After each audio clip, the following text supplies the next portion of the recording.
میں کہتی ہوں ابھی طلاق دے اس بانج عورت کو اور گھر سے نکال باہر کر۔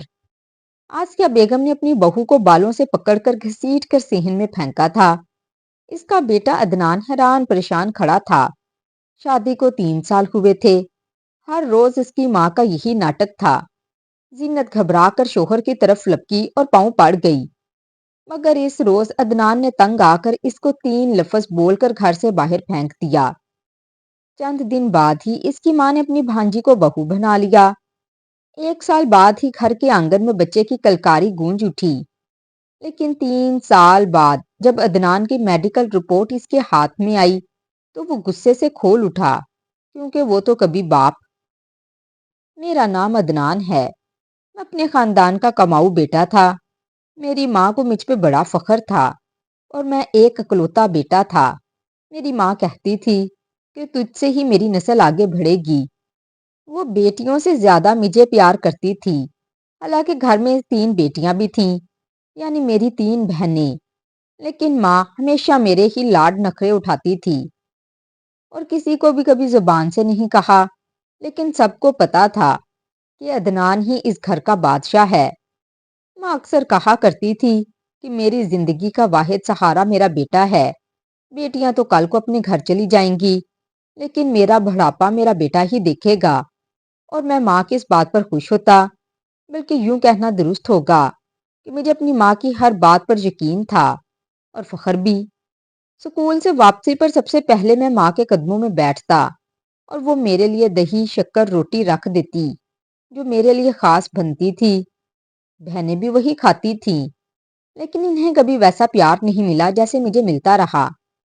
بچپن سے لے کر جوانی تک ماں نے میری ہر خواہش کو پورا کیا، کبھی بھی کسی چیز کے لیے انکار نہیں سنا، اور یہی وجہ تھی کہ میرے اندر ایک انا بھی پیدا ہو گئی اور مجھے لگنے لگا کہ دنیا میں میرا حق سب سے زیادہ ہے، کیونکہ میں اس ماں کا بیٹا ہوں جس نے مجھے کبھی رونے نہیں دیا، کبھی نہ کھانے کا غم دیا، نہ پہننے کا دکھ دیا۔ مجھے آج بھی یاد ہے، ایک دن چھٹی کے بعد جب میں کالج سے واپس آیا تو میری چھوٹی بہن نے کہا، ماں آپ ہم سے پیار نہیں کرتی۔ تو ماں نے جواب دیا کہ تم لوگ تو اپنے گھر چلی جاؤ گی، لیکن اس گھر کا وارث تو یہی ہے جو میرے سامنے بیٹھا ہے۔ اور یہ سنتے ہی مجھے اندر سے ایسا فخر محسوس ہوا، جیسے کوئی میں شہزادہ ہوں جو بادشاہی کے اعلان کا منتظر ہو۔ مجھے تب بھی اندازہ ہو گیا تھا کہ میری ماں میرے لیے جان بھی دے سکتی ہے، اور میں اس محبت کو کبھی ضائع نہیں کرنا چاہتا تھا۔ میں نے اسی محبت کا فائدہ اٹھا کر ماں سے کہا، ماں ایک لڑکی ہے جس کا نام زینت ہے، وہ مجھے بہت پسند ہے اور میں چاہتا ہوں کہ آپ اسی سے میری شادی کر دیں۔ ماں نے پہلے تو میرا چہرہ غور سے دیکھا، جیسے یقین نہ آیا ہو کہ میں یہ بات کہہ رہا ہوں۔ پھر بولی کہ کون زینت؟ وہی جو تمہارے چچا کی بیٹی ہے۔ میں نے سر ہلا کر کہا، ہاں وہی۔ ماں نے میری طرف دیکھا اور کہنے لگی، وہ تو مجھے بالکل بھی پسند نہیں۔ شکل کی تو شاید ٹھیک ہو، لیکن ایسی بھیگی بلی سی لڑکی ہے جو منہ سے بولتی بھی نہیں، نہ کوئی رائے ہے نہ کوئی بات سمجھنے کی صلاحیت ہے۔ وہ بھی تو اپنی ماں جیسی ہے، اللہ میاں کی گائے، جسے سمجھ ہی نہیں کہ دنیا میں جینا کیسے ہے۔ ہمیں تو ایسی بہو چاہیے جو کام کاج میں تیز ہو، بولڈ ہو، کماؤ ہو، جو گھر سنبھالنے کے ساتھ ساتھ باہر سے بھی کچھ لے کر آئے، کیونکہ آج کل تو یہی چل رہا ہے کہ عورت بھی مرد کا ساتھ دے۔ لیکن میں نے ماں کی بات سن کر کہا، نہیں ماں، مجھے تو ویسی بیوی نہیں چاہیے، مجھے وہی زینت چاہیے، وہی جو خاموش ہو اور جو مجھے سنبھالے۔ مجھے ویسی ہی عورت پسند ہے جو سوال نہ کرے۔ یہ بات سن کر میری ماں غصے سے آگ بگولا ہو گئی۔ اس نے کہا، میں تیرے لیے بہت اچھی لڑکی دیکھ لوں گی جو پڑھی لکھی ہو، خوبصورت اور ماڈرن ہو۔ لیکن میں نے کہا، ماں اگر میری بات نہ مانی گئی تو میں خود کو ختم کر دوں گا، کیونکہ مجھے اپنی پسند کی زندگی گزارنی ہے، نہ کہ کسی کے حکم کی۔ اور یہ سنتے ہی ماں کے رنگ اڑ گئے اور وہ رونے لگی، کہنے لگی، خبردار جو تو نے ایسی کوئی حرکت کی تو میرا کلیجہ پھٹ جائے گا، میں تجھے زینت ہی دوں گی، لیکن خدا کے لیے ایسے باتیں نہ کیا کر۔ اور کچھ دنوں بعد ہی میری شادی زینت سے طے ہو گئی۔ زینت کو تو اندازہ بھی نہیں تھا کہ میں اسے پسند کرتا ہوں، بلکہ وہ تو کبھی آنکھ اٹھا کے بھی میری طرف نہ دیکھتی تھی۔ وہ بہت ہی سادہ لڑکی تھی، اور اسی سادگی نے مجھے اس کی طرف کھینچا تھا۔ وہ کبھی میرے سامنے کھل کے بات نہیں کرتی تھی۔ شادی کا دن آیا، زینت دلہن بنی اور میرے گھر آ گئی۔ ماں نے سب سے پہلے مجھے گلے لگا کر کہا، جا تجھے تیرے خواب کی دنیا مبارک ہو، اب یہ ذمہ داری بھی تیری ہے کہ تو اسے سنبھالے۔ اور میں نے کہا، ماں فکر نہ کر، میں اسے خوش رکھوں گا۔ زینت میرے کمرے میں جب پہلی بار داخل ہوئی تو اس کے پاؤں کے آہٹ سے ہی لگا تھا کہ ایک معصوم دل یہاں قدم رکھ چکا ہے۔ اس کی نظریں جھکی ہوئی تھیں، اس کے ہاتھ کانپ رہے تھے۔ وہ میرے قریب آئی اور بیٹھی تو ایسے لگا جیسے خاموشی کی دیوی نے میرے کمرے میں بسیرا کر لیا ہو۔ وہ زیادہ نہیں بولتی تھی، نہ کچھ مانگتی تھی، نہ کچھ شکایت کرتی تھی، اور مجھے یہی سب اچھا لگتا تھا۔ اس کی خاموشی میں ایک شان تھی، ایک نرمی تھی، اور ایک ہار مان لینے والی عورت کی خوشبو تھی۔ اور وہ میرے اندر کا مرد اسی عورت کا طلبگار تھا، جو میری محتاج ہو، جو میری طرف دیکھ کے ہنسے، جو میری خدمت کو فخر سمجھے۔ اور زینت بالکل ویسی ہی تھی۔ وہ ہر روز صبح میرے جوتے سلیقے سے صاف کرتی، میرے کپڑے استری کرتی، میرے لیے ناشتہ تیار کرتی، اور ماں کی ہر بات مانتی تھی۔ گھر میں سب اس سے خوش تھے کیونکہ وہ بولتی نہیں تھی، کبھی شکایت نہیں کرتی تھی، لیکن سب سے زیادہ خوش میں تھا کیونکہ میرے ارد گرد ایک ایسی عورت تھی جو مجھے مکمل مرد ہونے کا احساس دلاتی تھی۔ وہ میرے ہر حکم کو سر آنکھوں پر رکھتی تھی، اور میں جب رات کو تھکا ہارا گھر آتا تھا تو وہ میرے لیے پانی کا گلاس لے کر دروازے پر کھڑی ہوتی تھی، اور مجھے یہ سب سے زیادہ اچھا لگتا تھا۔ اور میں اکثر دل ہی دل میں ماں کا شکر ادا کرتا کہ انہوں نے میری بات مان لی۔ میں جب کبھی بھی دوستوں کے ساتھ بیٹھتا تو ان کی بیویوں کے بارے میں سنتا کہ وہ جواب دیتی ہیں، یا فرمائشیں کرتی ہیں، یا بحث کرتی ہیں، تو میں اندر ہی اندر خوش ہوتا کہ میری بیوی تو ایسی نہیں ہے، وہ تو صرف میری ہے، میری مرضی سے جیتی ہے، میری پسند سے کپڑے پہنتی ہے، میری مرضی کا کھانا بناتی ہے، اور مجھے کبھی کسی بات پر تکرار نہیں کرنی پڑتی۔ وہ ہر بات پر ہاں کر دیتی ہے، اور میں یہی چاہتا تھا اور یہی پایا تھا۔ اسی لیے میں اپنے آپ کو خوش نصیب سمجھتا تھا، کیونکہ مجھے زندگی میں ماں جیسا پیار بھی ملا اور زینت جیسی بیوی بھی۔ ہم مرد تو اپنی پسند سے لڑکی لے کر آتے ہیں، اور ہمیں وہ لڑکی اچھی لگ رہی ہوتی ہے کیونکہ وہ ہمارے ساتھ ہماری زندگی کا سفر شروع کر چکی ہوتی ہے۔ اس کے ساتھ ہم شب و روز گزارنے لگتے ہیں۔ وہ ہمارے ہر اچھے برے لمحے میں شریک ہونے لگتی ہے۔ وہ ہماری خاموشی سمجھنے لگتی ہے، ہمارے غصے کا مطلب جاننے لگتی ہے۔ وہ کھانا ہماری پسند کا بناتی ہے، کپڑے ہمارے مزاج کے مطابق دھوتی ہے، بولتی کم ہے سنتی زیادہ ہے، اور ہم اس عورت کو دل سے اپنا ماننے لگتے ہیں کیونکہ وہ ہمارے لیے نئی دنیا ہوتی ہے اور نیا رنگ ہوتی ہے، نئی روشنی ہوتی ہے، اور ہم سمجھتے ہیں کہ ہم نے اپنی زندگی کا سب سے بہترین فیصلہ کیا ہے کہ ایسی عورت کو ہم نے اپنا ہمسفر بنایا ہے۔ لیکن ہمارے گھر والوں کو تو دو ہی باتوں سے دلچسپی ہوتی ہے، یا تو بہو کاموں میں بہت اچھی ہو اور سارا گھر چمکا دے، یا پھر فٹافٹ ایک دو تین بچوں کی لائن لگا دے تاکہ سب کو یقین ہو جائے کہ یہ بہو سچ مچ کی عورت ہے۔ زینت کاموں میں بہت اچھی تھی، اس نے کبھی کسی کو شکایت کا موقع نہیں دیا، نہ ماں نے کبھی اسے صحن گیلا چھوڑتے دیکھا، نہ بہنوں نے کبھی اسے آرام کرتے پایا۔ وہ صبح سب سے پہلے اٹھتی تھی، سب کے ناشتوں کے لیے دوپٹہ باندھ کر باورچی خانے میں گھس جاتی تھی، سب کے جوتے سیدھے کرتی تھی، ماں کے پاؤں دباتی تھی، گرم پانی رکھتی تھی، مہمان آتے تو چائے کا پوچھے بغیر لے آتی تھی، اور جاتے وقت دروازے تک چھوڑنے بھی جاتی تھی۔ لیکن پھر بھی میری ماں اور بہنوں کا رویہ اس کے ساتھ کچھ خاص اچھا نہیں ہوتا تھا، جیسے اندر ہی اندر یہ بات انہیں ہضم نہیں ہو رہی تھی کہ میں نے اپنی پسند سے شادی کی ہے، جیسے وہ یہ ماننے کو تیار ہی نہ تھیں کہ زینت میرے قابل ہے، حالانکہ وہ سب کچھ دل لگا کے کرتی تھی۔ لیکن شاید ماں بہنوں کے دل میں ایک پھانسی تھی جو کسی جوتے کے کانٹے کی طرح جھکتی رہتی تھی، اور کوئی نہ کوئی بات نکال کر زینت کو جتایا جاتا تھا کہ وہ اس گھر کی مالکن نہیں ہے، اس کی اوقات بس نوکرانی جتنی ہے۔ اور وقت گزرتا رہا، شادی کو 7-8 مہینے گزر گئے لیکن اولاد نہیں ہو رہی تھی۔ ہر مہینے میری ماں اسے پوچھتی اور وہ آہستہ سے کہہ دیتی کہ نہیں ماں جی،